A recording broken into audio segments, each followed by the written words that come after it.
The beginning of the Tuskegee Area Chamber of Commerce was 50 years ago, June 1971. Recognizing this milestone, the organization has coordinated a series of intergenerational conversations where history and wisdom are passed like a baton in a relay race from one generation to the next. Good evening, everyone. My name is Trevor Small. I am the co-chair of the Business Development and Tourism Committee for the Tuskegee Area Chamber of Commerce. Today I have the pleasure of interviewing Mr. Charlie E. Hardy. He says it that way to his students. I was once one of his students in his business management course, and he has definitely helped pave the way for some of my leadership skills and management skills. You ready? I'm ready. So I'm going to do you like you did me. Okay. What was your greatest accomplishment of being a chamber president here in Tuskegee, Alabama? Well, as president, I was privileged to be surrounded with a group of people. We had a vision of where we wanted to go with our chamber, and I would say the single conversation that began to drive us at that moment was the NOMA and the branding. And that's we came up with the Tuskegee Area Chamber of Commerce. Prior to that, it had been Tuskegee-Macon County. And being a marketing person, I did some research on branding and image and the like, and determined that the NOMA Tuskegee area got tremendously more traffic relative to what we were looking for our image and the like. And so we agreed upon that. And subsequent to that, we developed a new logo, which got broad acceptance. And I would say the greatest achievement during our administration was that we were able to convince the city of Tuskegee government to grant us a contract for $40,000 that first year. And we were able to bring staff on board. And of course, prior to that, we were just thinking about a volunteer-driven chamber. And a volunteer-driven chamber just doesn't have the kind of success that you're going to get with staff-driven. And so from that point, we were able to put that in place. Another thing that I think we're very proud of, we were able to get tourism under some level of footing, and we were able to get a grant from Appalachian Regional Commission to study and prepare to do tourism in the area. Okay. So what were some of the greatest challenges of being the president at that time? The challenge was really to be able to convey the culture of what a chamber is supposed to be all about. I recall going to a seminar once where the presenter was saying that it's not a club, it's not the government, and really shaping what the chamber culture was all about for the business community.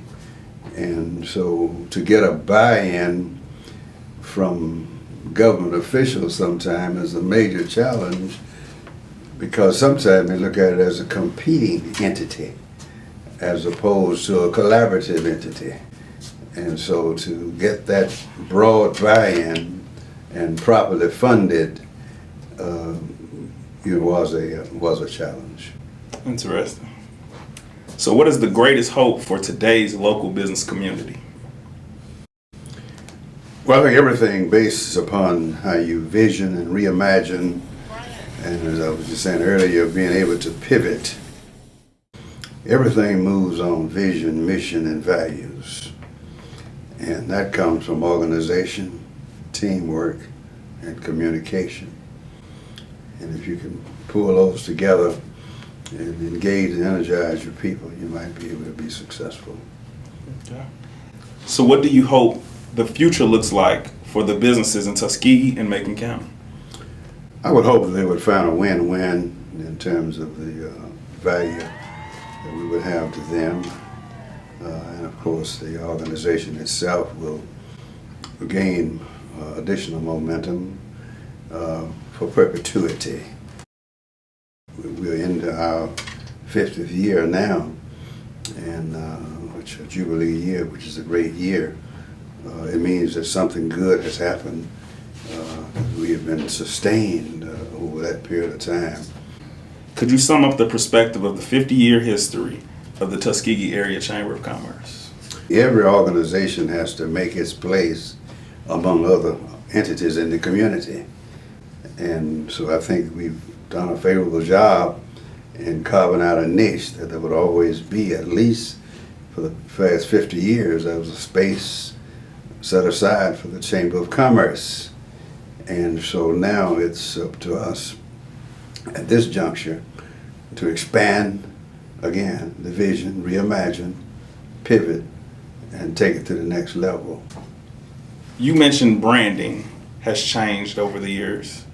How could you allude to some things that how branding was then and how we need to look at branding now? Well, I think early on probably we were more close in terms of what we were reaching for. Now we've been thrust into a level where you got really international impact in your brand because being virtual, things are moving virtual now, so you're all over the world. And so you have to be more conscious of where your brand is going to land and its viability that it takes to the area that you're marketing to. To me, everything moves on being able to make a sale. Nothing happens until you make a sale. And having the right brand, it's already speaking before you speak. So what do you see as the new brand of the Tuskegee Area Chamber of Commerce? I would hope that we would take a real good look at the intellectual capital that comes out of this community year after year after year. There's a new talent pool that comes from the village, a village impact project, so to speak. Learning how to take that intellectual capital and make it work for the local entity. It's time now for this to become a college town as opposed to a town with a college in it. There's a difference in the dollar sign. You turn it into a college town. Absolutely, absolutely. So you mentioned that you all had a staff-driven chamber under your watch. What have you seen? It was volunteer-driven. Oh, it was and you were implementing. And then we evolved into staff, still staff. Okay. And then when we flipped back to volunteers, so we got to get it back fully staff driven. Okay? So what have you seen were the advantages of having a paid staff versus a volunteer staff? Everything is different. I mean, it's as a volunteer, this is what it be. One day I might not want to do it, but the job needs to be done consistently. So we've been fortunate, but we're better than that. We are in position to have a staff-driven chamber, and we're on our way to doing that. I agree.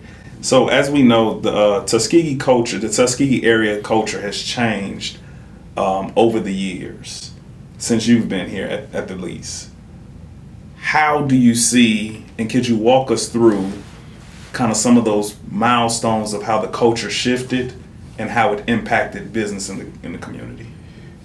Over the years, I think that we've had maybe more young people beginning to take a second look at opportunities closer in as opposed to leaving the area. One of the things that will help us is a renewed commitment of trying to look inward. There's a temptation to feel like it's always better somewhere else. So we can make that first step to take a look inward first. I think that we would be fine. You mentioned convey culture and how it's important that people understand the culture that we're living in, the culture we're doing business in. And Mr. Hardy, like I said, he was one of my instructors back at ASU. We had a very strict dress code at ASU. Ironically, I asked Mr. Hardy, what was the first thing you asked me when you walked in the room? Now you really putting the pressure on me. So Mr. Hardy, first thing he said to me was, "You're not gonna do it with this hat on, are you?" And I politely told him, "I am gonna do it with my hat on," to kind of speak to the culture that we're in now. There's definitely been a shift in dynamic as far as culture, business, lifestyle, entertainment, all those facets. And I want to say thank you to you, because you definitely have helped me understand management, leadership from a different perspective, especially from John C. Maxwell. You were one of the first people who kind of told me, you need to start reading some of these books. And it was one thing that you said to us in class that always kind of stuck with me, was perception is reality until given a chance to prove otherwise. So I've always walked kind of in that motto, and kind of tell my kids the same thing, is that you want to give off the right perception the very first time, because sometimes you do not always get a second opportunity. I need to change your grade. You got it. I know y'all used to think this boy. I'm gonna have a registrar.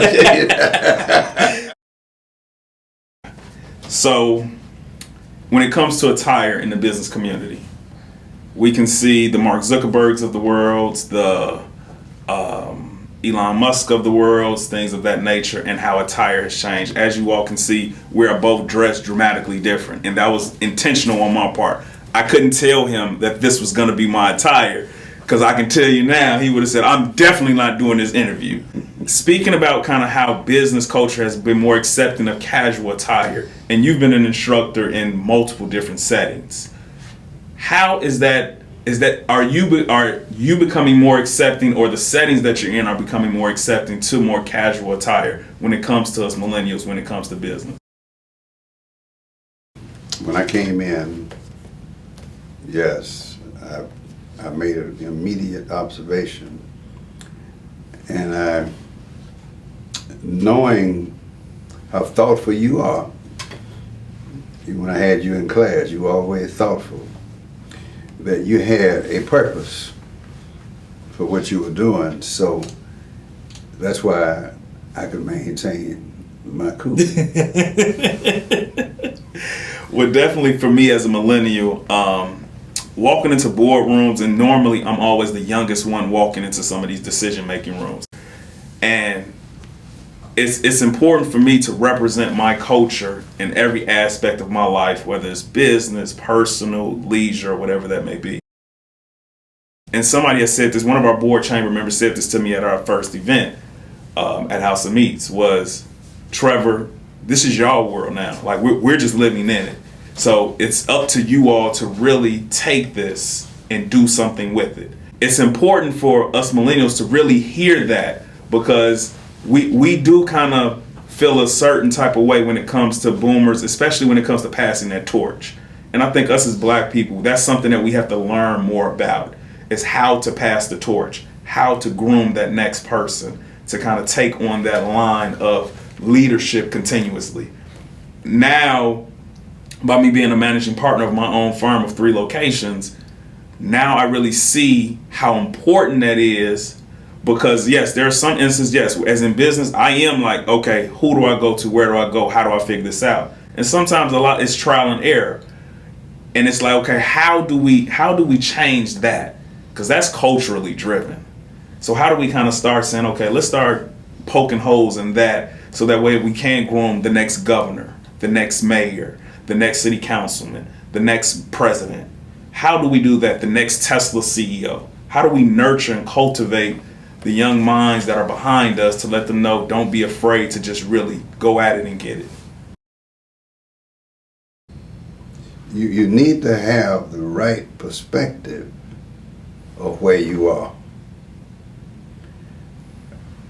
Case in point, I'm teaching an ethics course now in the business school, and so I did a project-based learning activity on voter suppression using what's happening over in Georgia.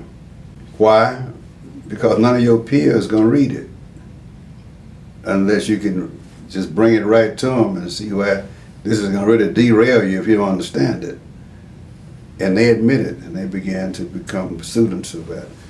And you know, as I told you, readers are leaders. Absolutely.